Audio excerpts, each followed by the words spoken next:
Over the years, we've had some unbelievable underrated musicians to grace the music industry. To name a few, Barry Manilow with timeless songs like Mandy, How happy you made me, oh man. Will you care? or Steve Earle, who often wrote for Johnny Cash and the Highwaymen, yet unrecognized for a song like Galway Girl, Ask your friend, what's a fella to do? and yes, we must mention Brian McKnight with soulful renditions of One Last Cry, But I've one last cry, one last cry. and Back in One You're like a dream come true. reminds us how technically gifted he is. So these artists or even bands like The Replacements never made it to a level they actually deserve to be adored at. And that trend has continued even till today. One such recent artist who strikes my mind is Isaac Gracie, who built up some reputation for a few years, released some soul-stirring hits, and then disappeared in thin air. In this video, we take a closer look at Isaac and see how his career panned out to be.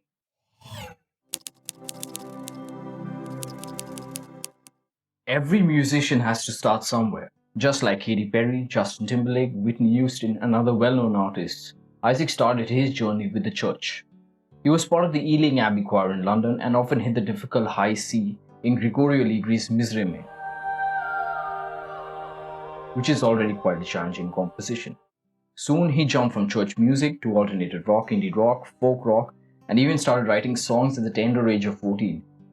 Taking inspiration from artists like Bob Dylan, Leonard Cohen, and even Radiohead, Isaac solely focused on the emotional delivery of songs rather than style, which is why he never stuck to a set genre of music. He actually explains this in an interview that he isn't confined by any genre and is just more inclined towards expressing his feelings without limitations. This reminds me a bit of Jacob Collier also, who does not identify with any set genre. In terms of how Isaac truly ignited his musical talent is quite an anecdote. After leaving the choir, Isaac self-learned the guitar, picked up songs by the ear, and one fine day he entered into a school music competition and performed his version of It Ain't Me Babe. No, it ain't me, babe.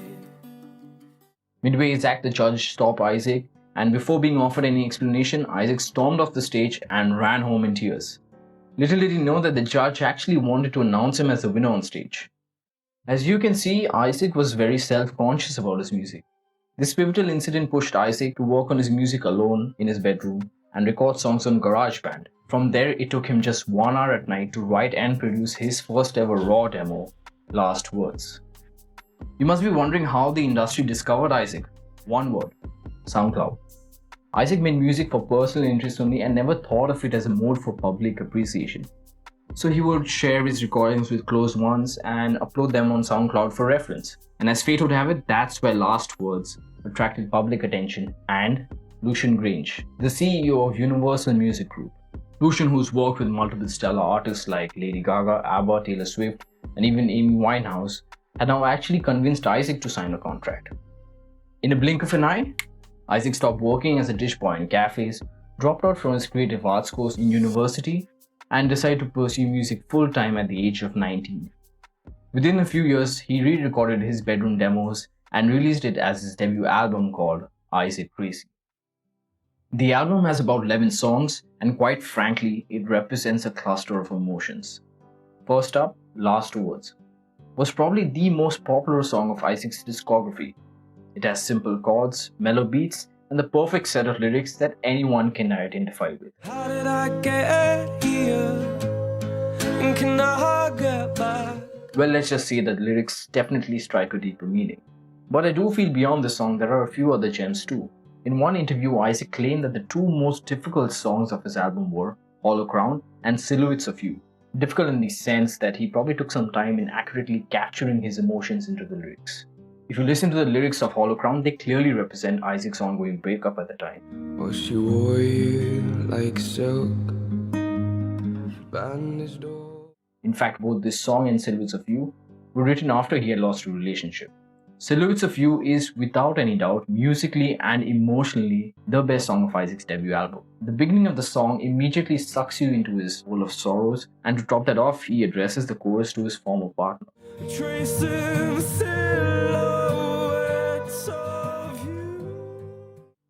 No doubt most of Isaac's songs were warm-hearted, steadily paced, and emotionally placed like Salutes a Few.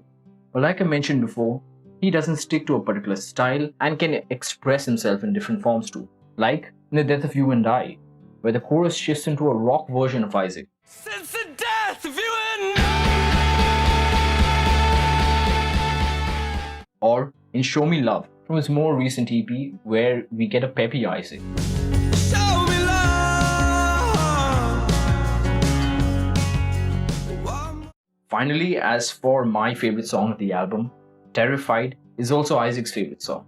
He explained that the song summed up his experiences in life to the point where he's terrified that he wasn't cut out for music and feared for his future.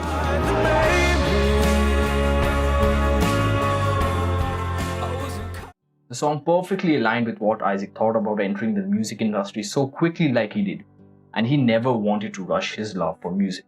But as the saying goes, you can't control what life throws at you, and that is where Isaac was challenged. To start playing his pieces for the public and not solely for personal interests. That being said, the album definitely succeeded in doing just that. Being an underrated artist that he is, Isaac's music is still yet to be discovered by many. After actively releasing songs for a few years, recording extended plays on vinyl records, and attending global tours in China, Netherlands, and Switzerland, he unfortunately became dormant in the industry. The broader picture will always remain the same, that Isaac Gracie is only one underrated artist out of many and of more to come. But that doesn't dispel the fact that underrated artists like Isaac need to be granted a bit more recognition, or in other words, be heard.